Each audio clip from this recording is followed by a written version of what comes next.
কেউ একটু মোটা হইলে কয় তুই মোটুর ঘরের মোটু, কারণ নাক যদি ছোট হয় এরে কয় বোচা, তোর নাক বোচা। না না, স্টপ, থামেন, অনেক হয়েছে, আর না, এগুলো বলা যাবে না। কারো আকৃতি নিয়ে খোটা দেয়া, ঠাট্টা করা, এটা স্বয়ং আল্লাহর সাথে ঠাট্টা করার শামিল, ঠিক কিনা?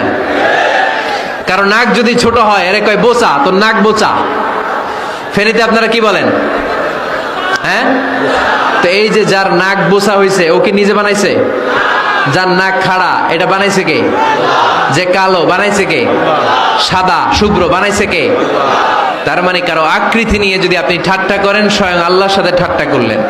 কারণ কেউ কারো চেহারা বানানোর দায়িত্ব পায় নাই, মাতৃগর্ভে থাকতেই আমাদের চেহারার আকৃতিগুলো দান করেছে কে?